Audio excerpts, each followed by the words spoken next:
Bonjour à tous et bienvenue sur 8 Mont Blanc. Nous sommes le vendredi 14 octobre 2016. Voici les titres que nous allons développer tout au long de ce journal. Nous nous rendrons d'abord à Annecy-le-Vieux. Le laboratoire de physique des particules fête ses 40 ans. Les chercheurs ouvrent donc les portes de leur laboratoire. Jean-Paul Crespi est allé les rencontrer. Puis nous partirons à la rencontre de l'équipe du film Ma vie de courgette. Même si le film n'est pas encore sorti en salle, il a déjà été salué dans plusieurs festivals, comme ceux de Cannes, mais aussi d'Annecy. Je vous le disais en titre, le laboratoire de physique des particules fête ses 40 ans.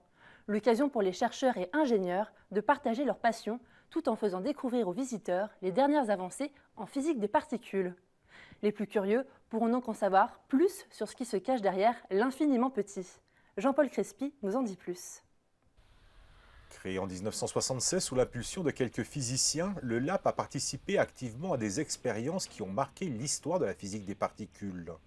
Aujourd'hui, cette aventure scientifique continue, de l'infiniment petit à l'infiniment grand.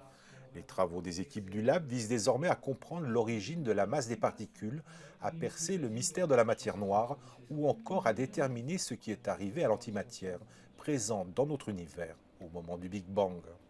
Les dernières 20-30 ans de ces 40 ans, nous nous sommes engagés aussi dans des défis des astroparticules, astrophysique et cosmologie. On a regardé l'infiniment petit au CERN, mais aussi les particules de l'infiniment grand, les accélérateurs naturels de l'univers. On a exploré le ciel, on a exploré l'espace, on a exploré le cosmos. Son programme scientifique ne se limite pas à la physique auprès des accélérateurs de particules. L'expérience AMS, dédiée à la traque de l'antimatière de la matière noire dans l'espace, a ainsi été mise sur orbite sur la Station spatiale internationale en 2011 pour une durée de 20 ans. S, avec ses 5 télescopes installés en Namibie, et bientôt CTA, son successeur, étudie les accélérateurs cosmiques. Avec la construction de Virgo, interféromètre géant de 3 km de long installé en Italie, les chercheurs du LAP se sont aussi attelés à la confirmation de l'existence des ondes gravitationnelles. Et une avancée majeure vient d'être obtenue avec la première détection de ces ondes prédite par Albert Einstein il y a 100 ans, ouvrant une nouvelle fenêtre sur l'univers. Sans oublier l'étude des mystérieux neutrinos, les messagers du cosmos. L'antimatière, alors là, peut-être que dans les 40 prochaines années, on aura une réponse, j'espère bien, qui sera peut-être apportée par le LHC ou par l'expérience AMS ou par, on ne sait pas. Il y a beaucoup d'expériences qui cherchent à comprendre l'antimatière et on ne sait pas d'où la réponse viendra. Près de 140 chercheurs, enseignants-chercheurs, ingénieurs, techniciens administratifs, étudiants et visiteurs étrangers collaborent au sein du LAP. Et tous devront demain continuer à écrire les plus belles pages de l'histoire de la recherche scientifique. À noter qu'à l'occasion de la Fête de la Science, les portes du laboratoire seront ouvertes tout le week-end de 10h à 18h. Pendant 2 jours, Courchevel accueille les rencontres du réseau Lac Sentinelle. Ce réseau vise à mettre en commun les recherches menées sur les lacs alpins. Ils assurent un rôle de vigie pour les chercheurs, témoins des évolutions de l'environnement. Le parc national de la Vanoise est l'un des acteurs de ce réseau. Chloé Tardivet a recueilli quelques réactions au cœur du parc. On écoute les agents en charge de la collecte des données. Aujourd'hui, on travaille dans le cadre du réseau Lac Sentinelle, donc qui est un réseau développé à l'échelle de l'arc alpin. Le but de ce réseau, c'est de suivre les divers changements qui peuvent être enregistrés par les lacs d'altitude. Donc les lacs, on part du principe qu'ils vont être intégrateurs à la fois de changements locaux en termes de pratiques. Je pense au pastoralisme, à la pratique de la pêche notamment, mais aussi de changements plus globaux, notamment les changements climatiques qui sont pas mal abordés aujourd'hui par les médias. Depuis 1963, le parc national de la Vanoise travaille sur les lacs d'altitude. Aujourd'hui, tout l'intérêt de la démarche Lac Sentinelle, c'est de travailler en réseau. Et du coup, le parc travaille avec une association qui s'appelle Aster en Haute-Savoie, le parc national du Mercantour et le parc national des Écrins, pour mettre en commun les données récoltées sur les lacs d'altitude en montagne. Surveillance encore, mais dans un tout autre domaine. Régiplus est une association qui se situe sur les Hauts de Chambéry. Elle lutte contre l'exclusion et l'isolement professionnel des 14 000 habitants de la ville et œuvre localement pour une économie sociale et solidaire. Parmi ses branches d'activité, un service de médiation qui se fait grâce à 19 correspondants de nuit. L'État vient en aide à ces activités à hauteur de 32%, ce qui représente plus de 430 000 € sur un budget global de près d'1 300 000 €. Une nécessité pour Denis Labbé, préfet de la Savoie. On l'écoute. Je suis persuadé du fait que c'est une nécessité. Je crois qu'aujourd'hui, on ne saurait plus fonctionner sans Régie Plus. Et puis, ils ont acquis un véritable savoir-faire qui fait que ça calme le jeu. Alors après, il arrive aussi qu'ils interviennent, je le disais tout à l'heure, sur des sujets qui sont... si par exemple il y a des violences, là, ils font appel aux forces de l'ordre, bien sûr. Hein. Mais ils auront essayé avant de désamorcer et de faire en sorte que les gens qui sont en conflit aient un peu d'empathie, un peu d'écoute vis-à-vis de l'autre.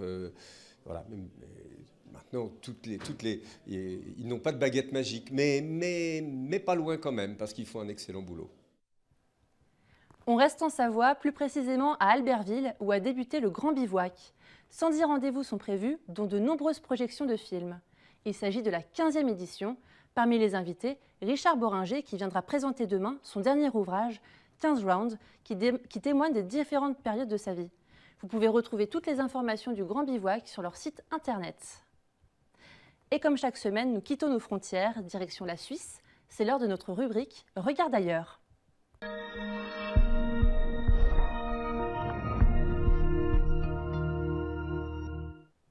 On a déjà eu l'occasion d'en parler dans ce journal. Le film franco-suisse Ma vie de courgette de Claude Barras a été le succès du Festival international du film d'animation d'Annecy au mois de juin. Il avait remporté le Cristal du long métrage et le prix du public. Un projet fou et émouvant qui aura nécessité une dizaine d'années de travail au réalisateur valaisan Claude Barras. Le film est à découvrir dans les salles le 19 octobre prochain. Nos confrères de la télé ont rencontré l'équipe du film. Reportage. Votre nouveau camarade, Courgette. Moi, je dirais plutôt patate vu sa tête. Simon, ça suffit. Après des mois d'attente, le public roman peut enfin découvrir l'excellent Ma vie de courgette. Un film marathon qui a pris presque 10 ans à voir le jour. Il y a eu 7 ans de développement, c'est-à-dire à partir du moment où on a décidé de faire le film avec Cédric, au bout de 5 ans, lui, il est parti faire du documentaire. Moi, j'ai continué à travailler, mais je savais que ça allait être long de convaincre des producteurs. Je trouvais que le livre était magnifique et qu'on pouvait en faire quelque chose de beau. Et après, les 3 années de réalisation proprement dites, elles sont tellement intenses que le temps passe très très vite, quoi. Parce qu'on enregistre les voix, après on fabrique les marionnettes, les décors, on fait l'animation, puis après il y a encore tout le son à créer, la musique. Donc il y a plein d'étapes et à chaque étape, c'est hyper enrichissant. Bienvenue en prison, la patate.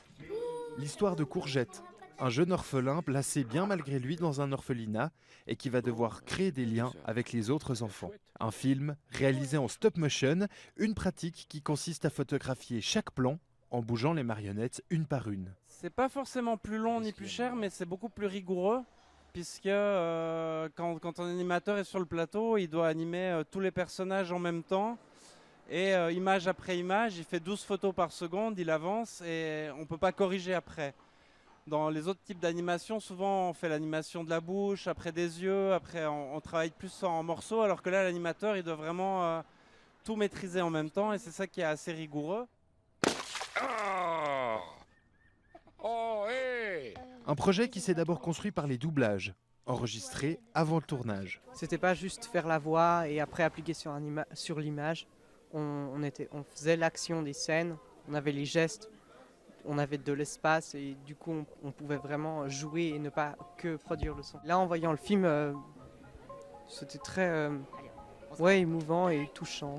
Un long métrage à ne rater sous aucun prétexte qui rassemble toute la famille dès le 19 octobre dans les salles romandes.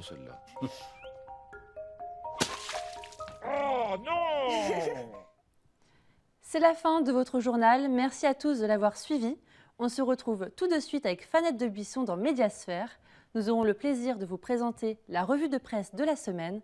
En attendant, on se quitte en musique avec un extrait du concert d'André Manoukian qui était présent hier à Céno. Merci à Cénomag pour ces images. À très vite!